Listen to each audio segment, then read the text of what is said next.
বাংলা নববর্ষকে বরণ করে নিতে শেষ মুহূর্তে ব্যস্ত সময় পার করছেন রাজশাহী বিশ্ববিদ্যালয়ের শিক্ষার্থীরা। বাহারি রঙের মুখোশ, ডামি প্রভৃতি তৈরি করছেন তারা। এ নিয়ে আরও জানাতে বিশ্ববিদ্যালয়ের চারুকলা থেকে যুক্ত হচ্ছেন মারুফ হাসান। মারুফ, বর্ষবরণের প্রস্তুতি ইতিমধ্যে কেমন দেখতে পাচ্ছেন? রাত্রি সকাল থেকে আমরা দেখতে পাচ্ছি রাজশাহী বিশ্ববিদ্যালয়ের চারুকলা অনুষদের শিক্ষার্থীদের শেষ মুহূর্তের যে প্রস্তুতি নববর্ষকে বরণ করে নেওয়ার জন্য সেটি কিন্তু চলছে পুরোদমে। এবং পাশাপাশি বাংলা নববর্ষ বাঙালি সংস্কৃতির সঙ্গে যেভাবে মিশিয়ে আছে তারই ধারাবাহিকতায় সেই দৃশ্যগুলোকে বাংলার মানুষের কাছে পৌঁছে দেওয়ার জন্য এবং বাংলা সংস্কৃতির সঙ্গে জড়িয়ে যারা আছে তাদের কাছাকাছি গিয়ে সেইগুলো বার্তা পৌঁছে দেওয়ার জন্য মূলত তাদের যেসব বাহারি রঙের মুখোশ এবং নানান রকম ডামি কিন্তু তারা প্রস্তুতিতে নিজেদের ব্যস্ত সময় কিন্তু এখন পার করছে।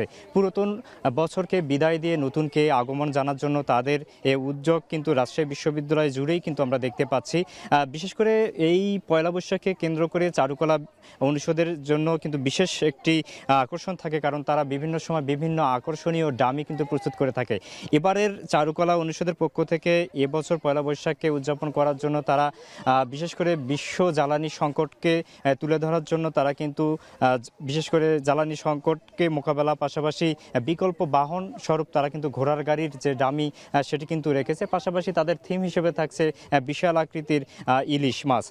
এই সব কিছু মিলিয়ে বিশেষ করে বাংলা নববর্ষকে ঘিরে মুঘল সম্রাট আকবরের যে মুখয়ব সেগুলো থাকছে। পাশাপাশি তাদের সংস্কৃতি এবং বাঙালিয়ান সাজসজ্জার জন্য যেসব হাড়ি, বিশেষ করে শখের হাড়ি সহ নানান ধরনের মুখোশে ইতিমধ্যে তারা রং তুলিতে কিন্তু নানান রকম রং দিয়ে কিন্তু সাজিয়ে তুলেছেন। আগামী পয়লা বৈশাখকে ঘিরে তাদের যে এই আয়োজন আসলে পুরো জাতিকে এবং পুরো বিশ্ববাসীর কাছে বাঙালি সংস্কৃতিকে তুলে ধরার এক ধরনের নতুন প্রয়াস। তারা চেষ্টা করছে শেষ মুহূর্তে তাদের যে প্রস্তুতি সেটি সারিয়ে নেওয়ার জন্য, যাতে মঙ্গল শোভাযাত্রাকে ঘিরে তারা একটা নতুনত্ব এবং নতুন একটা বৈষম্যমণ্ডিত বিষয় তারা উপস্থাপন করতে পারে, এমনটি কিন্তু তারা প্রস্তুতি চালিয়ে যাচ্ছেন। পাশাপাশি আমরা অন্যান্য বিভাগগুলো ঘুরিয়ে দেখেছি, সেই জায়গাগুলোতে কিন্তু একই চিত্র। তারাও কিন্তু নানানভাবেই ওই দিনটাকে উদযাপন করার জন্য কিন্তু তারা সর্বশেষ যে প্রস্তুতি সেটি কিন্তু চালিয়ে যাচ্ছেন। রাত্রি রাজশাহী বিশ্ববিদ্যালয় চারুকলা অনুষদ থেকে এই ছিল আমার কাছে নববর্ষ উদযাপনের সবশেষ তথ্য। রাজশাহী বিশ্ববিদ্যালয়ের বর্ষবরণের প্রস্তুতির খবর জানাতে যুক্ত ছিলেন মারুফ হাসান।